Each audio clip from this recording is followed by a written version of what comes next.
الحمد لله النهارده مصر كانت خسرانه 1-0 وكسبنا 2-1 والسطره. اقول لك ايه يا كابتن حسام، اقول لك ايه يا ابو الكباتن، الكوره ما فيهاش عواطف. يعني امام عاشور مش جاهز بدنيا وبدأ لي بيه كيا، يعني كيا. وثانيا معروفه اي فرقه في العالم واي منتخب في العالم لازم يلعب براس حربه صريح، مهاجم صندوق، يعني حد يرفع له رفعه كوره تجلش قاعد يخطف. مين النهارده صنع الهدف لمحمد صلاح؟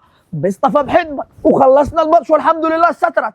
اقول لك ايه يا كابتن حسام عم جيد، يعني احنا سمينك في الزمالك شغال تعمل كرسات وغلطات ومعدين، انت مخك حتى اعمل البطوله كويس وعايز تروح الاهلي روح، ياكش حتى تروح تلعب في السته، احنا ما عايزينكش تاني. بس هي حتى لما تلعب زي كده تلعب ده افريقيا عايزين تضيعوها مننا، دي لنا 25 سنه ما شفناهاش. مرحبا يا حاج صديق، الف مبروك على المنتخب.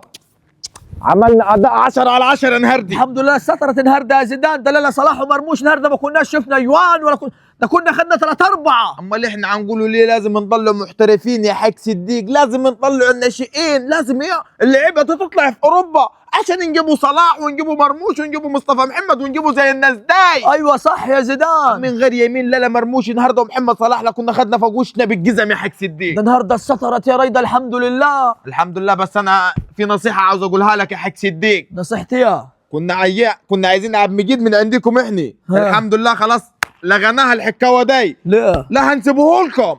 ماله يا صديق؟ ما الهدف الاول بسببه يا صديق. يا عم عادي، ما كله قاعد يغلط، بس خدوه ادونا حتى 200 300 مليون. الاول ولا 300 جنيه حتى. اقول لك ايه يا صديق، لا احنا خلاص على انا دلوقتي اللي عرفت ان الزمالك ليه رايح ورا، الناس ما عندهاش نظر. لا احنا عم جد سكاني عليه ان شاء الله. يا ابوي هو كويس بس واخد انتم معبين مخه، مش عارف يركز انه يروح الاهلي ومش عارف يركز في المنتخب.